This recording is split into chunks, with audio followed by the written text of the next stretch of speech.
When the elevator jolted to a stop between the 8th and 9th floors, I thought, this is it. This is how I go. But you know what scared me the most? Not the darkness, not the fall. What truly suffocated me was the thought of going home. For 65 years, I gave everything to my family. My youth, my body, my dreams. And in return, they gave me silence. No, thank you. No, are you okay?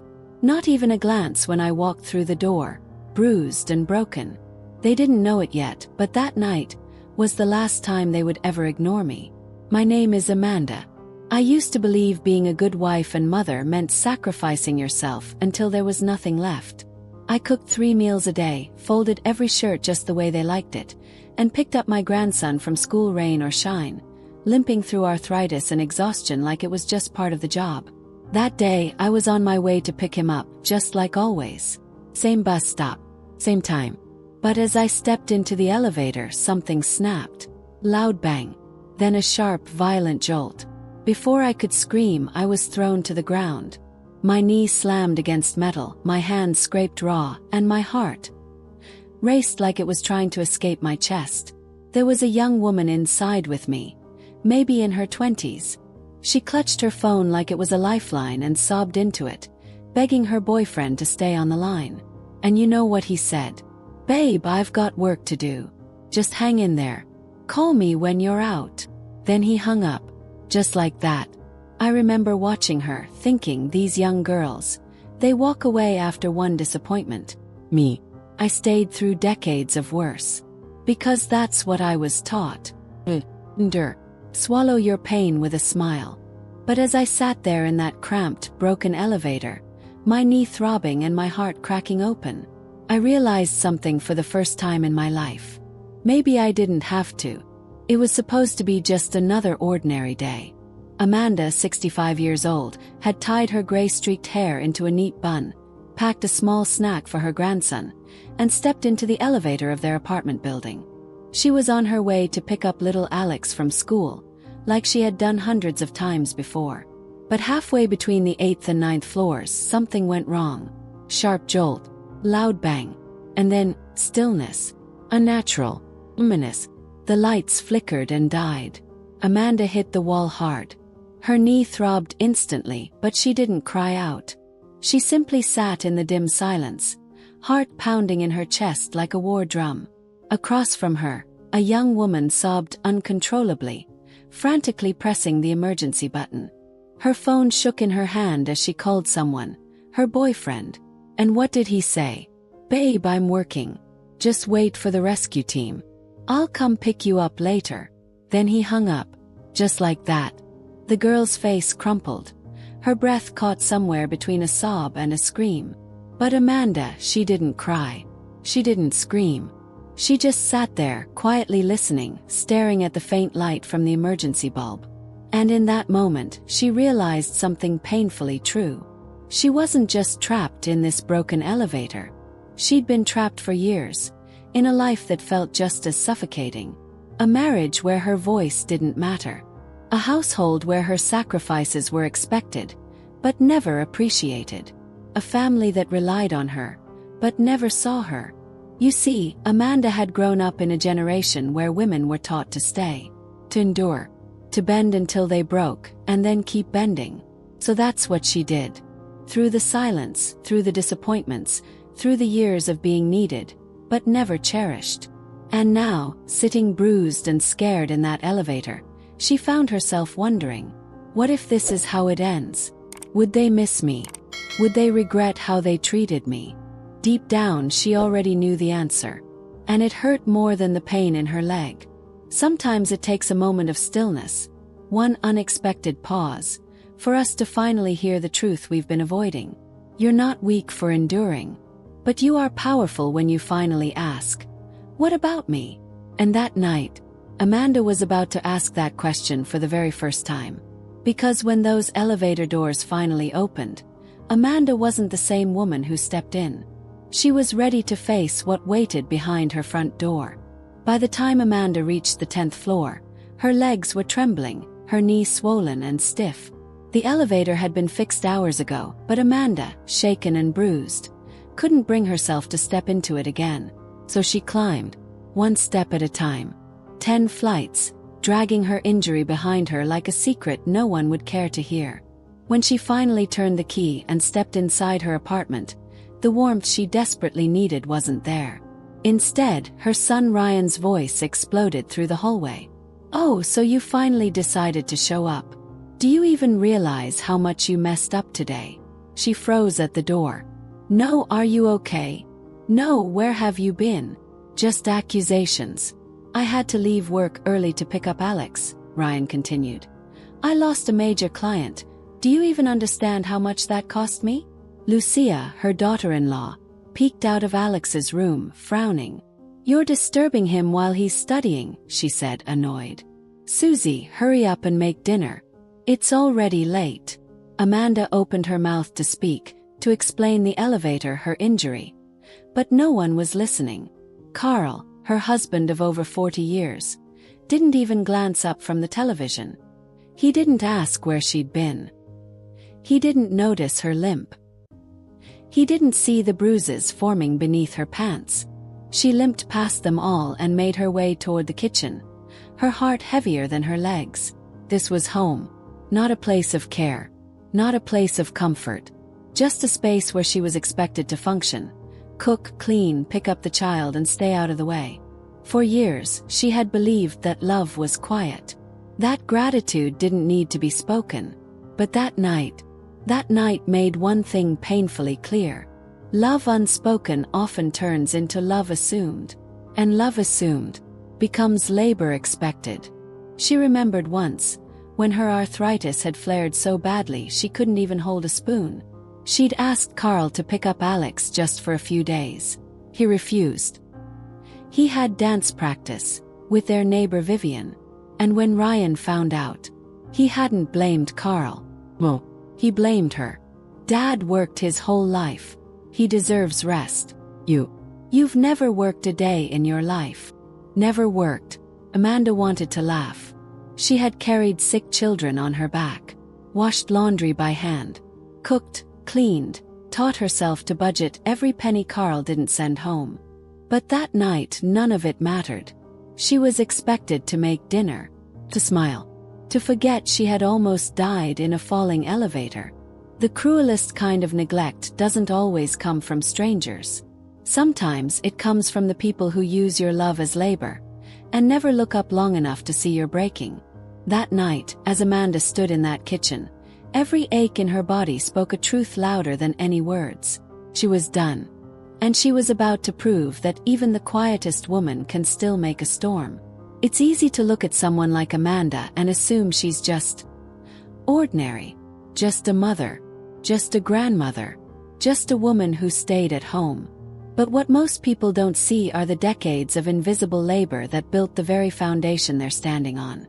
Amanda was born in a time when girls were taught that their value came from how well they served others. She dropped out of school at 16 to help care for her younger siblings. By 18 she was married. Not to a man who loved her. No, but to Carl, who her parents called a good provider. At least on paper. In reality, Carl was impatient, cold, quick to anger over small things. Burnt rice, a baby crying, a misplaced sock. And Amanda, she tried to be perfect. She taught herself to cook the way his mother did. She kept the house spotless. She never raised her voice.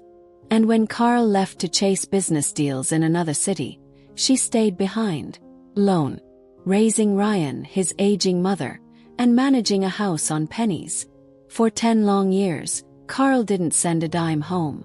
She survived by doing odd jobs in secret, hemming pants for neighbors, selling pickles at the market, always making sure Carl's pride remained intact. She was the invisible glue. Ryan never missed a meal. The bills were paid. The house kept running. But no one ever asked how. No one asked what it cost her. Not her youth, not her dreams, but her entire identity. There was a time when Amanda dreamed of becoming a schoolteacher. She used to practice in front of a mirror, holding a ruler like a pointer stick. But by the time Ryan started school, she could barely write her own name. Life had swept those dreams away without asking. And now, after 65 years of service, what did she have? No savings. No retirement plan. Not even a bedroom of her own. She slept on the living room couch so Alex could have the second room. But the thing that hurt most, they called her lazy. "You've never worked a day in your life," Ryan once said. Amanda didn't respond. Because how do you explain a lifetime of emotional labor to someone who never noticed? How do you count the nights you stayed awake with a sick child, the meals skipped so they could eat, the birthdays forgotten so theirs could shine? Not all work earns a paycheck, but it still deserves respect. And when love becomes labor, unrecognized and unreturned, it's not love, servitude. That night, Amanda sat in the silence of her home, surrounded by the very people she had spent her life protecting, and realized they didn't see her. Not really. Not as a woman. Not as a mother. Not even as a person. Just the help. But things were about to change. Because sometimes when life keeps telling you to stay small, you start to remember how big your spirit really is. There's a quiet kind of strength in women like Amanda. The kind that keeps everything running while no one's looking. The kind that bends under pressure year after year, until one day it doesn't. That day came when Amanda stood in the kitchen, her leg aching from the elevator fall, her hands trembling over the stove. Dinner was burning. Ryan was yelling again. Lucia was complaining about the noise. Carl was nowhere to be found. Off with Vivian, of course. And Alex? He stomped past her, muttering something about how her food was gross, before slamming the door to his room. Amanda didn't say a word. She turned off the burner, removed her apron, and placed it gently on the counter. Then she walked into the living room and said 5 words that changed everything. "I'm not cooking tonight. I'm done." Carl frowned from the couch. "What do you mean, done?" Ryan came storming in. "What the hell is going on?" Lucia scoffed, arms crossed. "Are you seriously throwing a tantrum over dinner?" Amanda looked at them, really looked, and realized something profound. They had no idea who she was. They only knew what she did for them. She was a role, service, not a person. And that's when she said it. "I want a divorce." The words landed like a thunderclap. Shock rippled across the room. "You're too old to divorce," Ryan snapped. "This is ridiculous," Lucia hissed. "Is this menopause?" Carl didn't even stand up. He just rolled his eyes and reached for his phone. But Amanda, she stood tall for the first time in years. For decades, every decision in that house had to go through someone else. What to buy, what to cook, how to raise the grandchild. But in that moment, Amanda realized she didn't need permission to choose peace. When silence becomes your only language, even a whisper of defiance can sound like thunder. You don't have to scream to change your life.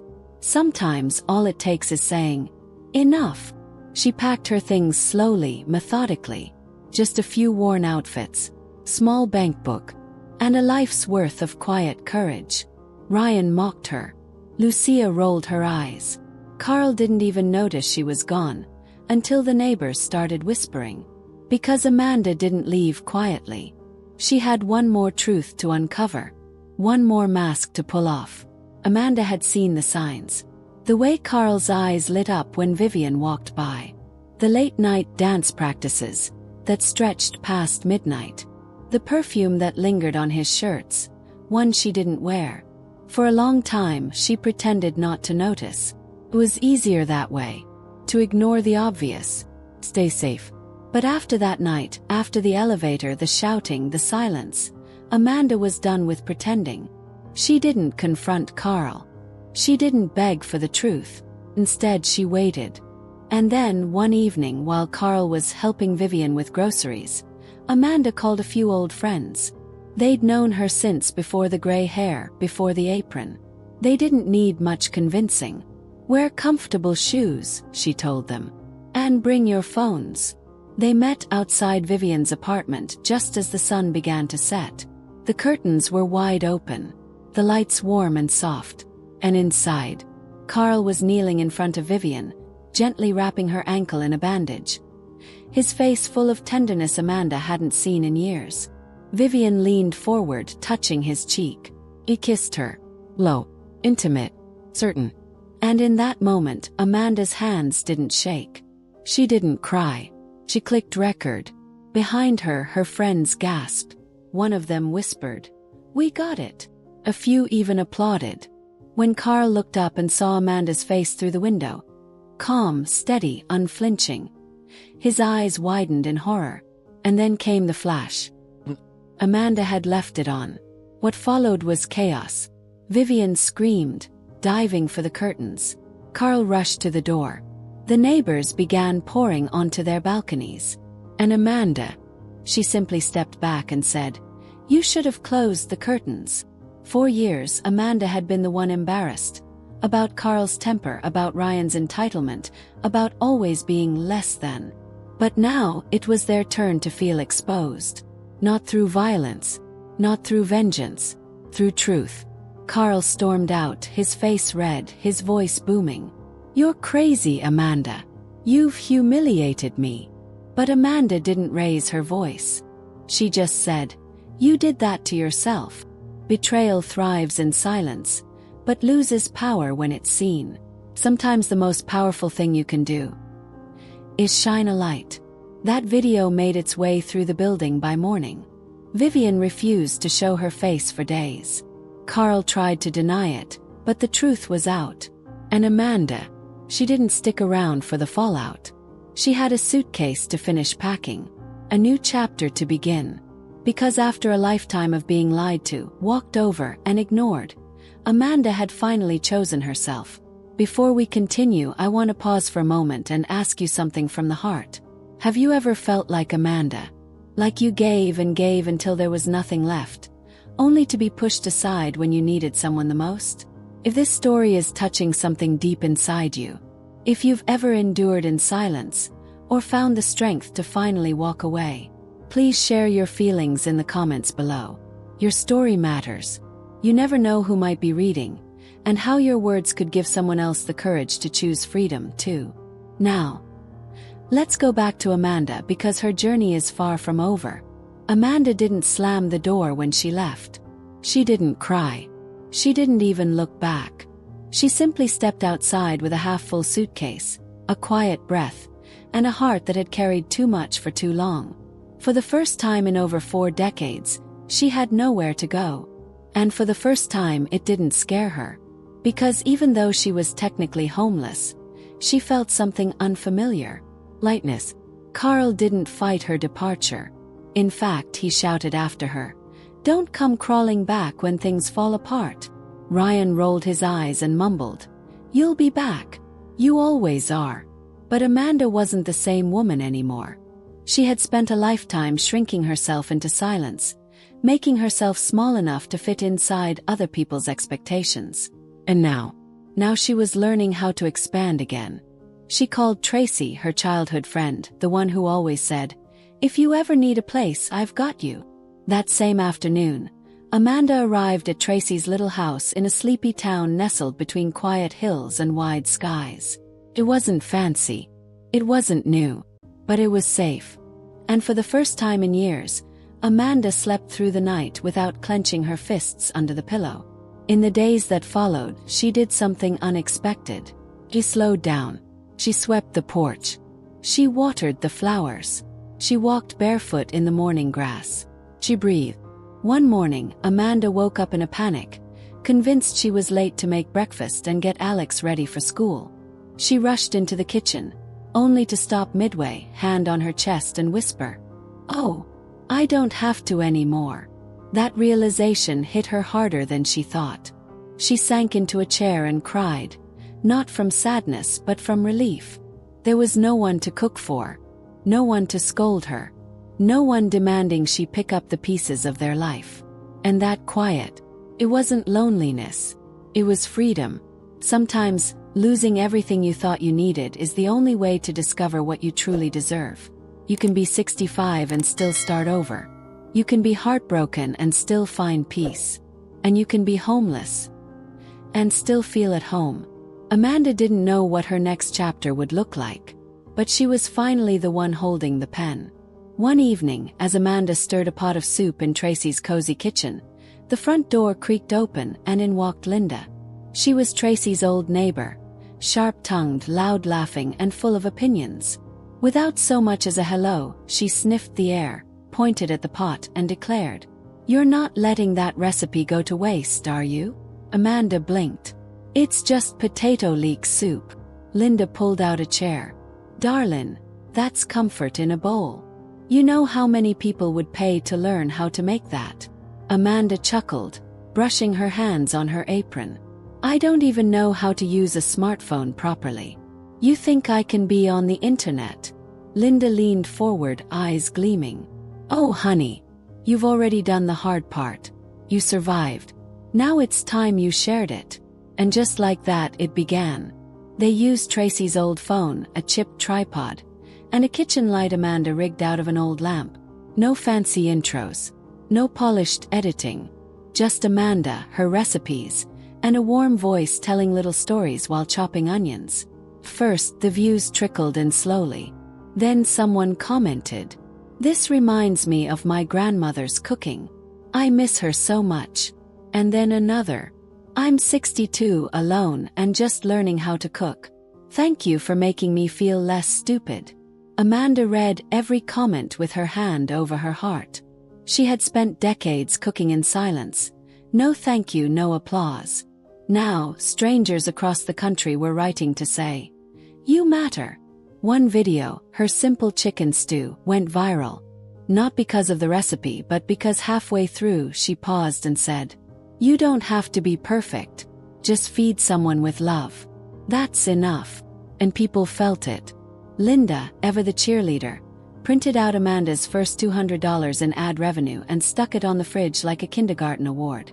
They celebrated with cheap wine and burnt brownies, and Amanda laughed until her cheeks hurt. For the first time in her life, she was earning money. Not for someone else, not to prove anything, just for her. Reinvention doesn't have an expiration date. You are never too old to be seen, to be valued, or to start again. The kitchen Amanda once felt trapped in had now become her stage. And as her subscriber count grew, so did her confidence. Her voice grew steadier, her smile more frequent, her laugh louder. She was no longer Amanda, the forgotten wife. She was Amanda, the storyteller, teacher, the heart behind the meals. While Amanda's days were now filled with fresh herbs, gentle sunlight, and laughter over homemade bread, the home she left behind began to unravel. Slowly, then all at once. It started with Vivian. The woman who once lounged in Amanda's old chair now complained endlessly about backaches, chores, and, ironically, Carl's temper. She lasted just 3 weeks as the queen of the household, before throwing a plate across the kitchen and screaming, "This is not the life I signed up for." Carl, stunned, stared at the shattered porcelain and muttered, "This used to be easier when Amanda was around." But Amanda wasn't around. She wasn't ever coming back. Vivian left that night, slamming the door behind her, taking Carl's pride and half his savings with her. Then came Ryan and Lucia. Without Amanda to cook, clean, and babysit, their polished life began to crack. Lucia was overwhelmed. She had never managed a home, never juggled a child's tantrums with her career deadlines. One day, she snapped and yelled at Alex so harshly the neighbors called the landlord. Ryan, stressed and short-tempered, began missing work. And soon after, he lost his job. The final straw. Alex ended up in the hospital after eating 5 fried chicken legs and 3 scoops of ice cream, a bribe from Vivian before she vanished. His sensitive stomach couldn't take it. He needed emergency care. As Amanda later learned from Tracy's neighborhood grapevine, Ryan called her in tears from the ER. "Mom," he had said, "we need you." But Amanda never picked up. One of Amanda's subscribers later wrote, "My daughter only calls when she needs money. But your story gave me courage to say no. For the first time I didn't give in, and I feel proud." Karma doesn't always strike loud. Sometimes it's quiet. Comes when people realize the one they used, ignored, or dismissed was the very glue holding everything together. And that glue had dried, cracked, moved on. Amanda never gloated. She didn't dance in celebration or post about their downfall. But when she heard from Tracy that Carl had broken his leg slipping on a wet bathroom floor, because there was no one left to mop it, she simply sipped her tea and said softly, "Some things clean themselves up in time." One quiet afternoon, Amanda was chopping carrots for a new video when Linda sat down across from her with a sigh. They had been living together for months now, sharing stories, meals, laughter, and quiet moments in the garden. And while Amanda had left behind a life of silent service, Linda had fled something just as heavy, a different version of the same pain. Linda had worked her whole life, double shifts, night cleaning jobs, standing on tired feet to pay her son's tuition, his wedding, and even his mortgage. And when her so-called best friend moved in with her husband behind her back, her own son said, "Mom, you were never really around for us anyway." That betrayal shattered her. Linda had collapsed from stress and grief. 2 months in the hospital alone. No calls, no visits. Just like Amanda, she had carried the weight of an entire family, only to be told she wasn't enough. But now here they were, 2 women in their 60s. No husbands, no expectations, just freedom. Not flashy, not loud, but warm, quiet, real. That afternoon, as the soup simmered on the stove, Linda said something Amanda would never forget. "You know, we didn't just survive. We broke the cycle." Amanda looked up. Linda smiled. "Our mothers stayed. We stayed. But now, we left. And we're teaching other women they can leave too." And it was true. Every comment on their videos, every message that said, "I didn't know it was okay to start over at 60. Every widow who picked up a paintbrush again, every grandmother who joined a dance class. They weren't just sharing recipes. They were planting seeds. Freedom isn't always about running away. Sometimes it's about standing still, looking around and saying, "This is mine now." They had found each other, yes. But more importantly, they had found themselves. One day, Amanda opened her inbox and found a message that made her breath catch. "Mom, it's Ryan. I don't want money. I just want to say I'm sorry." He was coming. And this time he wasn't shouting. The knock at the door was soft, hesitant. Amanda glanced at Linda, who nodded gently without saying a word. She opened the door and found Ryan standing there. Not the same proud, angry man who once accused her of being useless. This Ryan had dark circles under his eyes. His shoulders slumped, his clothes wrinkled. And in his arms was a bouquet of daisies, her favorite, though he'd never once noticed before. He didn't say much at first, just stood there, the silence thick between them. And then, in a voice barely louder than a whisper, he said, "I remember now. When I was sick. You carried me to the hospital.